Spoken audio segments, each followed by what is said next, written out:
তখন তো ছিল মার্কেট থেকে। হ্যাঁ, এর আগে লুৎফর সাহেব হাট মালিক দায়িত্ব ছিল, তখন তো এই সম্পূর্ণ আরো রোডছেন হাইওয়ে জায়গায় হাটটা সম্পূর্ণ ছিল, মেইন রোড পর্যন্ত ছিল, এখন এই পর্যন্ত আছে। তো হাট মালিক এখন আমাদের কাছ থেকে ভাড়া নিচ্ছে, জায়গাও নাকি লিজ আছে। তো লিজ থাকলে পরে অবশ্যই আমাদেরকে একটা নোটিশ দিবে 3 মাস আগে, 1 মাস আগে, 1 মাস তো না, বরং একদিনও যদি দিত তাহলে তো আমরা বুঝতে পারতাম যে আমাদের মাল সামান নিয়ে আমরা সরিয়ে যাব। অথবা একদিন না দিলেও আজকে যে ওনারা আসছে যদি এখানে এসে বলতো 2 ঘন্টার ভিতরে আপনারা সমস্ত মাল আপনারা সরিয়ে ফেলান, তবু মনের ভিতরে একটা শান্তি থাকতো। 2 ঘন্টা তো না, অনলি 1 মিনিটও দেয় না আমাদেরকে।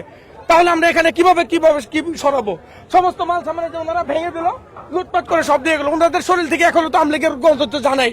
ওনাদেরকে ভালো করে পচা সাবান দিয়ে গোসল করতে হবে।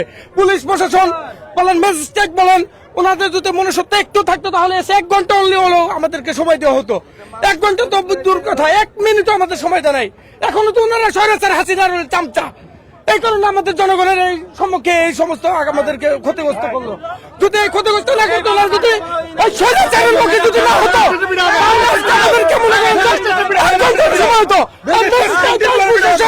সব স্বৈরাচারের লোক, স্বৈরাচারের দালাল, এই দালালের বাচ্চা, দালাল কুত্তার বাচ্চা, না হলে গরিব মানুষের কাছে লাগতে দিল। ভাই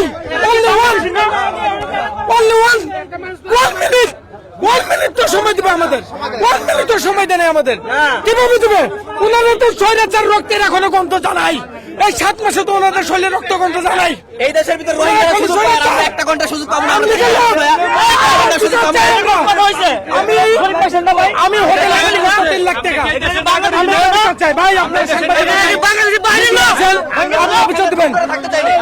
আমার কথা একটা ভাই, যদি only one minute সময় দিত তাহলে তো আমি বলতাম সময় দে।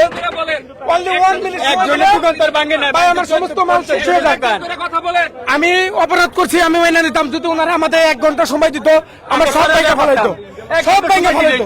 অনলি 1 মিনিট সময় দেন, 1 ঘন্টা তো অনেক টাইম, 60 মিনিট। দর্শক আপনাদেরকে জানানোর চেষ্টা করছিলাম গাবতলীর যে